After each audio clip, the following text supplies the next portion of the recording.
हाय दोस्तों, कैसे हो आप सब। और मैं बहुत ज़्यादा अच्छी हूँ।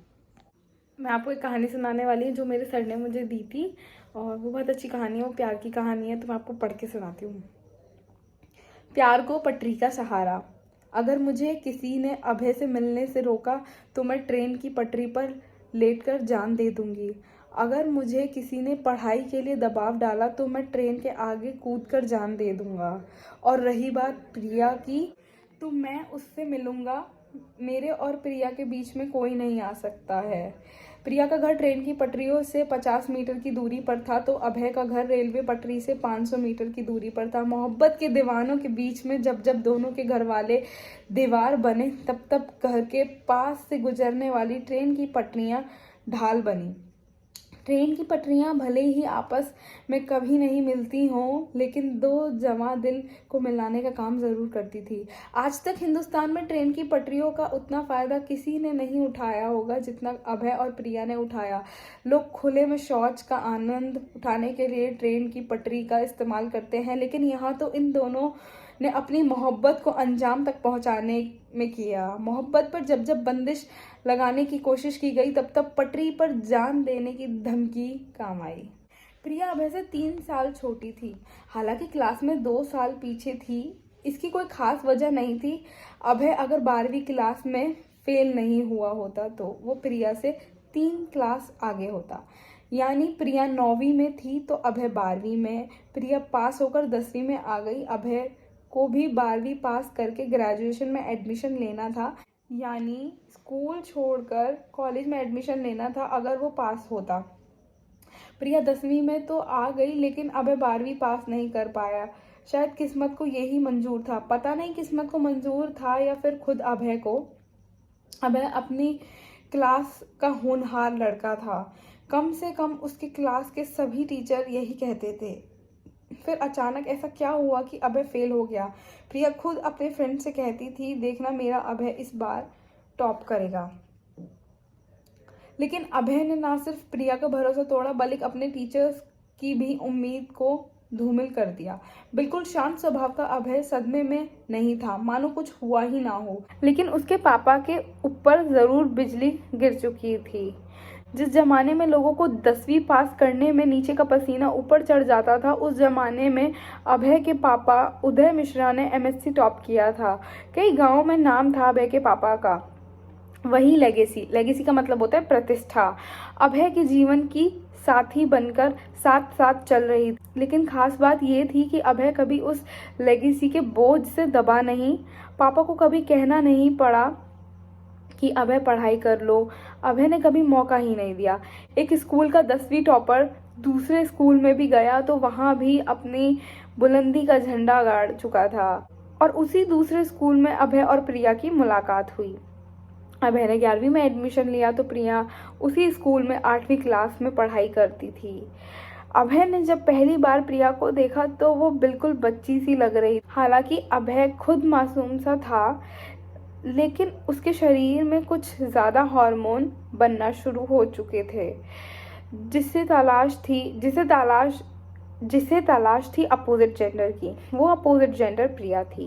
पास फेल तो होना लगा रहता है यार, आप इतना परेशान क्यों हो। प्रिया ने अभय की उंगलियों को अपने हाथों का सहारा दिया। मैं परेशान नहीं हूँ, फिर आप इतने दुखी क्यों हो। देखो कहाँ दुखी हूँ, खुश तो हूँ।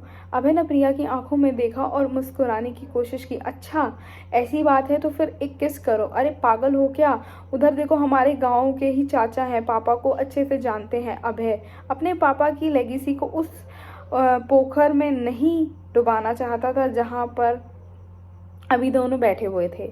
इसका मतलब आप सैड हो।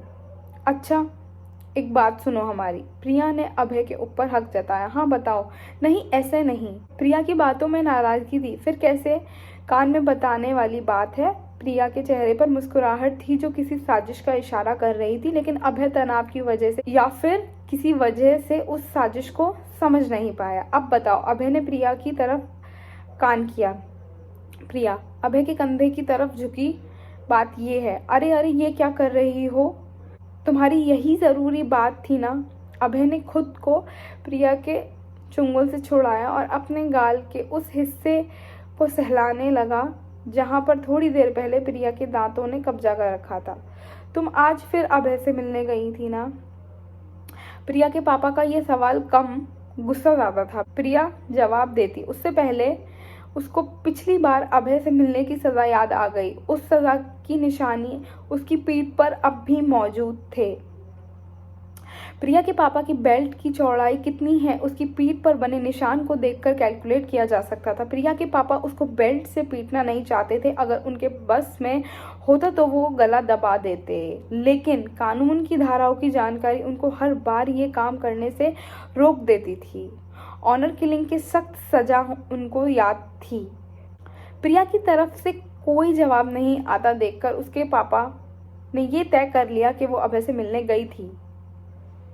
अब तय करना था कि सजा क्या देनी है। इस बार कुछ ज्यादा बेरहमी होने वाली थी। प्रिया की मम्मी ने अपना कलेजा मजबूत कर लिया। हर बार वो दरवाजे के पास आ जाती थी, थोड़ी देर बाद उनका दिल पिघल जाता तो वो प्रिया को बचाने लगती थी। लेकिन इस बार प्रिया के पापा कुछ ज्यादा ही गुस्से में थे। वकील साहब, अरे वकील साहब कहाँ हैं, जरा बाहर आइए। इस आवाज ने प्रिया को जिंदगी बख्श दी। प्रिया के पापा से मिलने के लिए कोई क्लाइंट आ गया था, जिसकी वजह से पापा को बाहर जाना पड़ा, नहीं तो पता नहीं आज क्या होता। प्रिया और अभय की लव स्टोरी का ये सिर्फ एक हिस्सा है। दोनों की प्रेम पटरी में कई बाधाएं थी। किसी जगह पर पटरी के नीचे माइन बम लगा हुआ था तो कहीं पर पटरियों को जानबूझकर तोड़ा गया था। दोनों इन सभी मुश्किलों से पार जाते और कर भी चुके थे, लेकिन जो सबसे बड़ी मुश्किल थी उसे पार करना बाकी था। दोनों का अलग अलग कास्ट से होना, ये मुश्किल ठीक उसी तरह से थी जो बिल्कुल सामने से टकरा। कभी ना कभी अभय प्रिया की प्रेम कहानी और इंटरकास्ट मैरिज दोनों की आमने सामने से टक्कर होती। इंटरकास्ट एक्सीडेंट तय था, अंजाम भी तय था भयंकर। अभय का घर ब्राह्मणों के मोहल्ले में था, प्रिया का घर हरिजनों की बस्ती में था। हालांकि दोनों परिवारों का स्टैंडर्ड अपने मोहल्ले और बस्ती के हिसाब से ज्यादा था। अभय के पापा टीचर होकर घर का बैलेंस बनाए हुए थे, तो प्रिया के पापा पेशे से वकील थे। प्रिया और अभय जितना करीब से एक दूसरे को जानते थे, उतनी ही दूरी से दोनों के पापा एक दूसरे को जानते थे। ठीक है, तो फिर बाय बाय। अगर आपको मेरा ये व्लॉग अच्छा लगा तो प्लीज़ इसे लाइक करें, कमेंट करें, ज़्यादा से ज़्यादा सब्सक्राइब करें और शेयर करें। Good night, take care, sweet dreams.